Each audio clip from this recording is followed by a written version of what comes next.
ಹರಿ ಓಂ ಶ್ರೀ ಗುರುಭ್ಯೋ ನಮಃ ಪರಮಗುರುಭ್ಯೋ ನಮಃ ಶ್ರೀಮದಾನಂದತೀರ್ಥ ಭಗವತ್ಪಾದಾಚಾರ್ಯ ಗುರುಭ್ಯೋ ನಮಃ. ದಶಮಸ್ಕಂದ ಸಿಗೋಂಗಿದೆ. ಕಲ್ಯಾಣಾತ್ಮಕಗಾತ್ರಾಯ ಕಾಮಿತಾರ್ಥಪ್ರದಾಯಿನೇ ಶ್ರೀಮದ್ವೆಂಕಟನಾಥಾರ್ಯ ಶ್ರೀನಿವಾಸಾಯ ತೇ ನಮಃ. ನರಸಿಂಹಾಖಿಲಾಜ್ಞಾನಮತಧ್ವಾಂತ ದಿವಾಕರಃ ಜಯತ್ಯಮಿತ ಸಜ್ಞಾನ ಸುಖಶಕ್ತಿಪಯೋನಿಧಿಃ.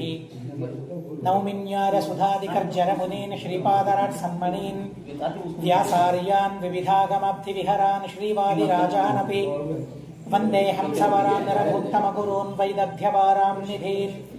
ಶ್ರೀ ಸತ್ಯವ್ರತ ರಾಘವೇಂದ್ರ ಮುನಿಪಾನ್ ಸದ್ಬೋಧ ಸಧ್ಯಾನಪಾನ್ ಸತ್ಯಾಭಿಜ್ಞಕರಾಬ್ಜೋತ್ಥಾನ್ ಪಂಚಾಶದ್ವರ್ಷ ಪೂಜಕಾನ್ ಸತ್ಯಪ್ರಮೋದ ತೀರ್ಥಾರ್ಯಾನ್ ನೌಮಿನ್ಯಾರ ಸುಧಾರತಾಂ. ಶಾಸ್ತ್ರೇಷು ಪಾರದೃಶ್ವಾನಂ ಶಾಸ್ತ್ರಜ್ಞೇಷು ಚ ವತ್ಸಲಂ ದೀನಭಕ್ತೋದ್ಧಾರಕರಂ ಸತ್ಯಾತ್ಮಾನಂ ಗುರುಂ ಭಜೆ. ವಿದ್ಯಾಪೀಠ ವಿಧಾತಾರಂ ವಿದ್ಯಾವಾರಿಧಿ ಚಂದಿರಂ ವಿದ್ಯಾರ್ಥಿವತ್ಸಲಂ ವಂದೇ ಮಹಾಮಹಿಮ ಸದ್ಗುರುಂ. ಸ್ವಸ್ತ್ಯಸ್ತು. ಹರಿ ಓಂ ಹರಿ ಓಂ ಹರಿ ಓಂ. 65ನೆಯ ವರ್ಷದ ವಿಶೇಷವಾದ ಸಂದರ್ಭದಲ್ಲಿ ನಮ್ಮ ಮಾಲಿನಿ ವೆಂಕಟೇಶ ಮೂರ್ತಿಯವರು ತನ್ನಿಮಿತ್ತಕವಾದ ಶಾಂತಿಯನ್ನು ಆಚರಣೆ ಮಾಡಿಕೊಂಡಿದ್ದಾರೆ. ಅಲ್ಲಿ ಪ್ರಧಾನ ದೇವತಾ ಮೃತ್ಯುಂಜಯನ ಆವಾಹನ ಮಾಡಿ ಆ ಮೃತ್ಯುಂಜಯನ ಉದ್ದೇಶದಿಂದ ಆಹುತಿ ಹೋಮವನ್ನು ಮಾಡಲಾಗಿದೆ. ಹೀಗಾಗಿ ಆ ಮೃತ್ಯುಂಜಯನ ಪರಮಾತ್ಮನ ಚಿಂತನೆಯನ್ನು ಒಂದು 10 ನಿಮಿಷದ ಕಾಲ ಮಾಡಿ ಆ ಕರ್ಮ ಅವರಿಗೆ ಸಮರ್ಪಿತವಾಗಬೇಕು. ಆ ಪರಮಾತ್ಮನಿಗೆ ಆ ಉದ್ದೇಶದಿಂದ ಆ ಮಂತ್ರದ ಅರ್ಥಚಿಂತನವನ್ನು ಸ್ವಲ್ಪ ಹೊತ್ತು ಮಾಡೋಣ. ಋಗ್ವೇದದಲ್ಲಿ ಯಜುರ್ವೇದದಲ್ಲಿ ಆ ಮಂತ್ರ ಬರ್ತದೆ. ಸತ್ಯಧರ್ಮತೀರ್ಥ ಶ್ರೀಪಾದಂಗಳವರು ರುದ್ರಕ್ಕೆ ವ್ಯಾಖ್ಯಾನ ಮಾಡುವಾಗ ಬಹಳ ಅಪರೂಪವಾದ ವ್ಯಾಖ್ಯಾನವನ್ನು ಮಾಡ್ತಾರೆ. ಪ್ರತಿಯೊಂದು ಮಂತ್ರಕ್ಕೂ ರಾಮಪರವಾಗಿ ಅರ್ಥವನ್ನು ಮಾಡ್ತಾರೆ. ಅಭೀಷ್ಟ ದೈವ, ಉಪಾಸ್ಯ ದೈವ, ಮೂಲರಾಮ, ದಿಗ್ವಿಜಯ ರಾಮ, ವಂಶರಾಮ 3 ರೂಪದಿಂದ ರಾಮ ಇದ್ದಾನೆ. ಹೀಗಾಗಿ ಪ್ರತಿಯೊಂದು ಮಂತ್ರಕ್ಕೂ ರಾಮಪರವಾಗಿ ಅರ್ಥವನ್ನ ಮಾಡಿ ತೋರಿಸಿದ್ದಾರೆ. ಯದ್ಯಪಿ ಎಲ್ಲ ವೇದಗಳಿಂದ ಪ್ರತಿಪಾದ್ಯ ಪರಮಾತ್ಮ ಸರ್ವಥಾ ಸಂದೇಹ ಇಲ್ಲ. ಅದು ಕರ್ಮ ಪ್ರತಿಪಾದಕವಾಗಿರಬಹುದು, ಉಳಿದ ದೇವತೆಗಳನ್ನ ಹೇಳ್ತಾ ಇರಬಹುದು ಮೇಲ್ನೋಟಕ್ಕೆ. ಆದರೆ ಅಂತರದಲ್ಲಿ ಮಾತ್ರ ಪ್ರಧಾನವಾಗಿ ಪರಮಾತ್ಮನನ್ನೇ ಹೇಳ್ತಾ ಇದೆ ಅಂತ ಅನ್ನೋದು ಸಿದ್ಧಾಂತ. ಇಲ್ಲಿ ಈ ಮಂತ್ರದಲ್ಲಿ ಈ 65ನೇ ವರ್ಷದ ಶಾಂತಿಯನ್ನು ಮಾಡಬೇಕಾದ್ರೆ ಸುಂದರವಾದ ಒಂದು ಮಂತ್ರ ಇದೆ. ಆ ಮಂತ್ರದಲ್ಲಿ ಸುಂದರವಾದ ಒಂದು ಚಿಂತನೆ ಇದೆ. ಮಾನೋ ಮಹಾಂತ ಮುತಮಾನೋ ಅರ್ಭಕಂ ಮಾನ ಉಕ್ಷಂತ ಮುತಮಾನ ಉಕ್ಷಿತಂ ಮಾನೋ ವಧೀಃ ಪಿತರಂ ಮೋತಮಾತರಂ ಪ್ರಿಯಾಮಾನಸ್ತನುವೋ ರುದ್ರ ರೀರಿಷಃ ಅಂತ ಮಂತ್ರ. ಈ ಮಂತ್ರದಿಂದ ಅಲ್ಲಿ ರುದ್ರಾಂತರ್ಯಾಮಿಯಾದ ಪರಮಾತ್ಮನ ಆರಾಧನೆಯನ್ನು ಮಾಡಿ ಹೋಮವನ್ನು ನಡೆಸಲಾಗಿದೆ. ಆ ರುದ್ರದೇವರಿಗೆ ಗೃಹಸ್ಥನಾಗಿ ಒಂದು ಪ್ರಾರ್ಥನೆ ಅಲ್ಲಿ ಮಾಡಲಾಗ್ತಾ ಇದೆ. ನಾನು ಹೇಗಿರಬೇಕು, ಗೃಹಸ್ಥನಾದವನು ಹೇಗಿರಬೇಕು, ನನಗೇನೇನಿರಬೇಕು, ಯಾವುದರ ನಾಶ ನನಗೆ ಆಗಬಾರದು ಅಂತ ಅನ್ನೋ ಚಿಂತನೆ ಅಲ್ಲಿ ಇದೆ. ನಾನೊಬ್ಬನೇ ಇರಬಾರದು. ಗೃಹಸ್ಥ ಅಂತಾದಾಗ ನಾನೊಬ್ಬನೇ ಇರೋದಲ್ಲ, ನನ್ನ ಜೊತೆಗೆ ಅನೇಕ ಜನ ಇರಬೇಕು. ನಾನು ತಪ್ತಾ ಇರ್ತೇನೆ. ಹೀಗಾಗಿ ನಾನೊಬ್ಬನೇ ಇದ್ರೆ ಅಲ್ಲ, ನನ್ನ ಜೊತೆಗೆ ಅನೇಕರಿರಬೇಕು. ಅವರೆಲ್ಲರೂ ನನ್ನ ಸುತ್ತಮುತ್ತ ಇರುವಂತೆ ಮಾಡುವಂತ ಅಲ್ಲಿ ರುದ್ರದೇವರ ಪ್ರಾರ್ಥನೆ ಇದೆ. ರುದ್ರ ರೀರಿಷಃ, ರುದ್ರ ಅಂತನ್ನೋ ಪದ ಆ ಮಂತ್ರದಲ್ಲಿ ಬರ್ತದೆ. ಹೀಗಾಗಿ ಮೃತ್ಯುಂಜಯ ರುದ್ರ ಅದರ ಆರಾಧನೆ ಅಂತ ಹೇಳ್ತಾರೆ. ಬ್ರಹ್ಮಸೂತ್ರ ಭಾಷ್ಯದಲ್ಲಿ ಆಚಾರ್ಯರು ಹೇಳ್ತಾರೆ, ರುದ್ರ ಎಂಬ ಪದಕ್ಕೆ ಪರಮಾತ್ಮನೇ ಅರ್ಥ. ರುಜಂ ದ್ರಾವಯತೆ ಯಸ್ಮಾತ್ ರುದ್ರಸ್ತಸ್ಮಾತ್ ಜನಾರ್ದನ ಅಂತ ಭಗವತ್ಪರವಾಗಿ ಆ ಶಬ್ದಕ್ಕೆ ಅರ್ಥವನ್ನು ಹೇಳಿದ್ದಾರೆ. ರುದ್ರದೇವರಿಗೆ ಆ ಅರ್ಥದಲ್ಲಿ ರುದ್ರ ಅಂತ ಇಲ್ಲ. ಪ್ರಧಾನವಾಗಿ ರೋದನಾದ ರುದ್ರ ತೋದಿತ, ಹುಟ್ಟಿದ ಕೂಡಲೇ ಹೆಸರೇ ಇಲ್ಲ. ಹೆಸರಿಗಾಗಿ ಅತ್ತ ರುದ್ರದೇವರು. ಹೀಗಾಗಿ ಹೆಸರಿಗಾಗಿ ಅತ್ತಿ ಅಂತ ಅನ್ನೋದಕ್ಕಾಗಿ ನನಗೆ ರುದ್ರ ಅಂತ ತನ್ನ ಹೆಸರನ್ನೇ ಕೊಟ್ಟ ಪರಮಾತ್ಮ. ದೇವರು ಯಾಕೆ ರುದ್ರ ಅಂದರೆ ರುಜಂ ದ್ರಾವಯತೆ, ನಮ್ಮ ರೋಗವನ್ನು ಓಡಿಸಿಬಿಡ್ತಾನಂತೆ ಪರಮಾತ್ಮ. ಆ ರೋಗವನ್ನು ಓಡಿಸ್ತಾನೆ. ಆದ್ದರಿಂದಾಗಿ ಪರಮಾತ್ಮ ಜನಾರ್ದನನಿಗೆ ರುದ್ರ ಅಂತ ಕರೀತಾರೆ. ಆ ಶಬ್ದಗಳು ಹಾಗೇನೇ ಇದೆ. ಪುರಾಣ ಪ್ರಮಾಣಗಳನ್ನು ಅಲ್ಲಿ ಕೊಡ್ತಾರೆ. ರುದ್ರ ಜನಾರ್ದನ ನಮ್ಮ ರೋಗಗಳನ್ನು ಕಳೀತಾನೆ. ಆದ್ದರಿಂದಾಗಿ ಪರಮಾತ್ಮನಿಗೆ ರುದ್ರ ಅಂತ. ಹಾಗಾದರೆ ಯಾವುದು ರೋಗ? ನಮಗೆ ಯಾವುದು ರೋಗ ಇದೆ ಅದನ್ನು ರೋಗ ಅಂತ ನಾವು ಹೇಳಿಬಿಡ್ತೇವೆ. ವೈಯಕ್ತಿಕವಾಗಿ ಒಬ್ಬೊಬ್ಬರಿಗೆ ಒಂದೊಂದು ರೋಗ ಇರ್ತದೆ. ಪ್ರಧಾನವಾಗಿ ಆ ರೋಗವನ್ನೇ ರೋಗ ಅಂತ ನಾವು ಪರಿಗಣಿಸ್ತೇವೆ. ಆದರೆ ಎಲ್ಲರಿಗೂ ಇರುವ ಸಾಮಾನ್ಯವಾದ ಒಂದು ರೋಗ ಇದೆ. ಅದು ಯಾವುದು ಅಂದರೆ ಜನನ. ಹೀಗಾಗಿ ರುದ್ರ ಅಂತ ಹೇಳಿ ಅಲ್ಲಿ ಜನಾರ್ದನ ಅಂತ ಪದವನ್ನು ಹೇಳ್ತಾರೆ. ಎಲ್ಲರಿಗೆ ಇರುವ ರೋಗ ಯಾವುದು ಅಂದರೆ ಅದೇ ಜನ. ಜನ ಅಂದರೆ ಜನನ ಅಂತ ಅರ್ಥ. ಆ ಜನನವನ್ನು ಅರ್ಧನ ಮಾಡ್ತಾನೆ. ರುಜಂ ದ್ರಾವಯತೆ, ಜನ ಅರ್ಧನ, ಎರಡೂ ಪದಗಳು ಹೊಂದಿಕೆಯಾಗ್ತದೆ. ಅದು ಶ್ರೀಮದಾಚಾರ್ಯರು ತಾವು ರಚನೆ ಮಾಡಿದ ಶ್ಲೋಕ ಅಲ್ಲ, ವ್ಯಾಸರು ರಚನೆ ಮಾಡಿದ ಶ್ಲೋಕ. ಹೀಗಾಗಿ ರುದ್ರ ಅಂದರೆ ಜನಾರ್ದನ. ವೇದವ್ಯಾಸ ದೇವರಂಥ ಪರಮಾದ್ಭುತವಾದ ವ್ಯಾಖ್ಯಾನವನ್ನು ಮಾಡ್ತಾರೆ ರುದ್ರ ಶಬ್ದಕ್ಕೆ. ರುಜಂ ದ್ರಾವಯತೆ ಅಂತ ಹೇಳಿ ಅಂಥ ಒಂದು ಪರಮಾತ್ಮನ ಹೆಸರನ್ನೇ ಅಲ್ಲಿ ಇಡ್ತಾರೆ, ಜನಾರ್ದನ. ಯಾವುದು ನಿಜವಾದ ರೋಗ ಅಂತ ಅಂದರೆ ಜನನವೇ ನಿಜವಾದ ರೋಗ. ಆ ಜನನವೆಂಬ ರೋಗವನ್ನು ಪರಮಾತ್ಮ ಪರಿಹಾರ ಮಾಡ್ತಾನೆ. ಮರಣವನ್ನು ಪರಿಹಾರ ಮಾಡ್ತಾನೆ ಅಂತ ಹೇಳಬಹುದಾಗಿತ್ತಲ್ಲ, ಅದು ಒಂದು ರೋಗವೇ ಅಲ್ಲ. ಆದರೆ ಈಗಾಗಲೇ ಹುಟ್ಟಿಬಿಟ್ಟಿದ್ದೇವೆ, ಮರಣ ನಿಶ್ಚಿತ ನಮಗೆ.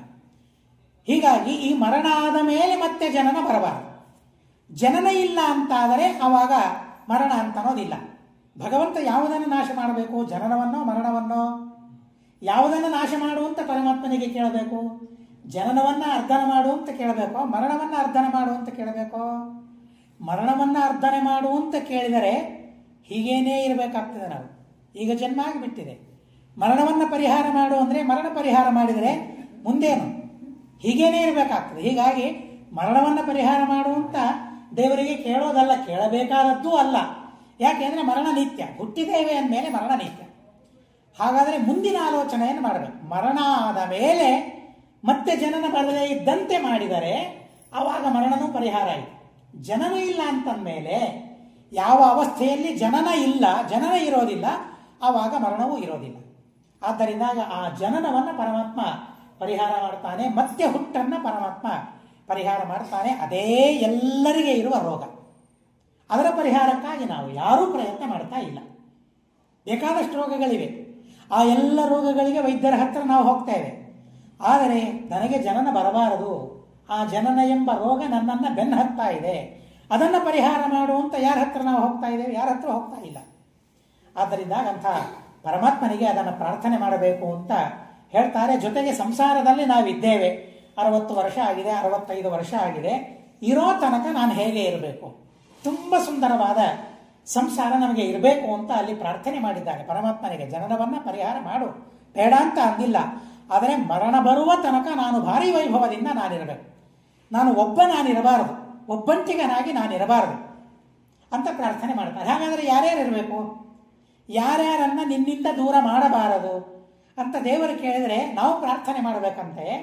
ಮಾ ನೋ ಮಹಾಂತಂ. ಮಹಾ ಸತ್ಯಧರ್ಮತೀರ್ಥ ಶ್ರೀಪಾದಂಗಳವರು ತುಂಬ ಸುಂದರವಾದ ಅರ್ಥವನ್ನು ಬರೀತಾರೆ. ನಮ್ಮಂಥ ಸಜ್ಜನರು ಅಂತ ಬರೀತಾರೆ. ನಮ್ಮಂಥ ಸಜ್ಜನರೇನಿದ್ದಾರಲ್ಲ, ಸತ್ಯಧರ್ಮತೀರ್ಥ ಶ್ರೀಪಾದಂಗಳವರ ಮಾತುಗಳನ್ನು ನಾವು ಕೇಳ್ತೇವೆ ಅಂತಾದರೆ ಅವರಲ್ಲಿ ಸೇರಿಸ್ಕೊಂಡು ಬಿಡ್ತಾರೆ. ನಮ್ಮಂಥ ಸಜ್ಜನರು, ಅವರಂಥವರು ಯಾರು ಅಂದರೆ ನಾವು ಎಲ್ಲೋ ಕೊನೆಗೆ ಬರಲಿ, ಬೇಡ ಅಂತ ಅಂದಿಲ್ಲ. ಆದರೆ ಅವರಂಥವರಲ್ಲಿ ನಾವು ಬಂದರೆ ಸಾಕು, ಅವರು ನಮ್ಮ ಬಗ್ಗೆ ಪ್ರಾರ್ಥನೆ ಮಾಡಿದರೆ ಸಾಕು. ನಮ್ಮ ಗುರುಗಳು ಹೇಳ್ತಾ ಇರ್ತಾರೆ, ಮೇಲಿಂದ ಮೇಲೆ ಹೋದಾಗ ನಿಮ್ಮೆಲ್ಲರ ಹೆಸರು ತೆಗೆದುಕೊಂಡು ನಾನು ನೈವೇದ್ಯವನ್ನು ಮಾಡ್ತಾ ಇರ್ತೇನೆ ಅಂತ ಹೇಳ್ತಾರೆ. ನೈವೇದ್ಯ ಮಾಡಬೇಕಾದ್ರೆ ಎಲ್ಲ ಭಕ್ತರನ್ನ ಸಾಮಾನ್ಯವಾಗಿ ನಮ್ಮ ಶಿಷ್ಯರ ಪರವಾಗಿ ಅವರವರು ಮನೆಯಲ್ಲಿ ಯಾವ ಯಾವ ನೈವೇದ್ಯವನ್ನು ಸಿದ್ಧಪಡಿಸಿದ್ದಾರೆ ಆ ಎಲ್ಲ ನೈವೇದ್ಯವನ್ನು ಸ್ವೀಕಾರ ಮಾಡು, ಅವರೆಲ್ಲರ ಆಪತ್ತುಗಳನ್ನು ಪರಿಹಾರ ಮಾಡು, ಅವರೆಲ್ಲರಿಗೆ ಧರ್ಮದಲ್ಲಿ ಪ್ರವೃತ್ತಿಯನ್ನು ಕೊಡುವಂತ ಪ್ರತಿನಿತ್ಯ ಪೂಜೆ ಮಾಡಬೇಕಾದ್ರೆ ಮಹಾಸ್ವಾಮಿಗಳು ಪ್ರಾರ್ಥನೆ ಮಾಡ್ತಾರಂತೆ. ಅನೇಕ ಬಾರಿ ಆ ಮಾತುಗಳನ್ನು ಹೇಳಿದ್ದಾರೆ. ಮೈ ರೋಮಾಂಚನ ಆಗ್ತದೆ ನಿಜವಾಗಿ ಅವುಗಳನ್ನ ಕೇಳಿದರೆ. ಕೇವಲ ನಾನು ಮಾಡಿದ ನೈವೇದ್ಯನ ಅಂತ ತಿನ್ನೋದಿಲ್ಲ, ಅವ್ರು ಮಾಡ್ತಾರೆ ನೈವೇದ್ಯ. ಹಾಗಂತೇಳಿ ನಾವು ಸುಮ್ಮನೆ ಕೊಡೋದು ಅಂತ ಅಲ್ಲ, ನಮ್ಮ ಕರ್ತವ್ಯ ನಾವು ಮಾಡಬೇಕಿಲ್ಲಿ. ಹಾಗೆ ಸತ್ಯಧರ್ಮತೀರ್ಥ ಶ್ರೀಪಾದಂಗಳವರು ಹೇಳ್ತಾರೆ, ಅವರು ಬೇರೆ ರೀತಿಯಾದ ಪ್ರಾರ್ಥನೆ ಮಾಡಿದ್ದಾರೆ. ಯತಿಗಳು ಅಂತ ಅನ್ನೋದಕ್ಕಾಗಿ ತಮ್ಮ ಪರವಾಗಿ ಅವರ ಅರ್ಥವನ್ನು ಮಾಡಿಕೊಳ್ತಾರೆ. ನಾವು ಗೃಹಸ್ಥರು ಪ್ರಾರ್ಥನೆ ಮಾಡಬೇಕಾದ್ರೆ ಮಾನೋ ಮಹಾಂತಂ ವಧೀಹಿ. ನನಗಿಂತಲೂ ಪೂಜ್ಯರು ಯಾರಿದ್ದಾರಲ್ಲ, ನಾನು ಯಾರ ಪೂಜೆಯನ್ನು ನಾನು ದಿನನಿತ್ಯ ಮಾಡಬೇಕಲ್ಲ, ಅವರನ್ನು ನನ್ನಿಂದ ದೂರ ಮಾಡಬೇಡ ಅಂತ ಕೇಳಬೇಕಂತೆ. ಮೃತ್ಯುಂಜಯನಿಗೆ 65 ವರ್ಷ ರುದ್ರದೇವರ ಪ್ರಾರ್ಥನೆಯನ್ನು ಮಾಡ್ತಾ ಇರಬೇಕಾದ್ರೆ ನನಗೆ ಪೂಜೆ ಮಾಡುವವರೊಬ್ಬರು ಬೇಕು, ನನಗೆ ಅಂಕುಶ ಒಂದು ಬೇಕು, ನಾನೊಬ್ಬ ಇರಬಾರದು. ತಪ್ಪು ಮಾಡಿದರೆ ಹೇಳುವವರು ಬೇಕು, ಇದು ತಪ್ಪಿದೆ ಮಾಡಬೇಡ, ಶಾಸನೆ ಮಾಡುವವರು ಬೇಕು, ಅವರೇ ಪೂಜ್ಯರು. ಯಾರು ಬೈಯೋದಿಲ್ಲ ಅಲ್ಲ ಅವರು ಪೂಜ್ಯರಲ್ಲ. ನಿಜವಾಗಿ ಯಾರು ಬೈತಾರಲ್ಲ ಅವರು ಪೂಜ್ಯರು. ಯಾಕೆ ಬೈಯೋದು? ಸುಮ್ಮನೆ ಬೈಯೋದಲ್ಲ. ಬೈಯುವವರೆಲ್ಲ ಪೂಜ್ಯರಲ್ಲ. ತಪ್ಪಿದಾಗ ಬೈಯುವವರೇನಿದ್ದಾರಲ್ಲ ಅವರು ನಿಜವಾಗಿ ಪೂಜ್ಯರು. ಅಂತಹ ಮಹಾಂತರು ಯಾರಿದ್ದಾರೆ ಅವರನ್ನು ಸಂಹಾರ ಮಾಡಬೇಡ, ಅವರನ್ನು ದೂರ ಮಾಡಬೇಡ ನನ್ನಿಂದ. ನಮ್ಮ ಜೊತೆಗೆ ಅವರನ್ನು ಇರಿಸು. ಮಾನೋ ಮಹಾಂತಂ ಉತ ಮಾನೋ ಅರ್ಭಕಂ. ನನ್ನ ಮಕ್ಕಳು ಇರ್ತಾರೆ ಕೆಲವು ಸಲ, ಅವರೂ ಸಹ ನಾನು ತಪ್ತಾ ಇದ್ರೆ ಅಪ್ಪ ಹಾಗೆ ಮಾಡಬಹುದಾ ಅಂತ ಕೇಳ್ತಾರೆ. ನಚಿಕೇತನನ್ನು ಕೇಳ್ತೀವಲ್ಲ ನಾವು, ಅಪ್ಪ ಆನಂದಾನಾಮತೆ ಲೋಕಃ ಅಂತ ಹೇಳ್ತಾರೆ, ಎಚ್ಚರಿಕೆ ಕೊಡ್ತಾರೆ. ಅಂಥ ಅರ್ಭಕರು ಸಣ್ಣವರು ನಿಜ, ಆದರೆ ಸಣ್ಣವರಾದರೂ ಕೂಡ ನಾವೇನು ತಪ್ತಾ ಇರ್ತೇವೆ ನೋಡ್ತಾ ಇರ್ತಾರೆ ಅವರು. ನಾನು ಮಾಡುವ ಕರ್ಮವನ್ನು ನೋಡುವವರೊಬ್ಬರು ಇರಬೇಕು.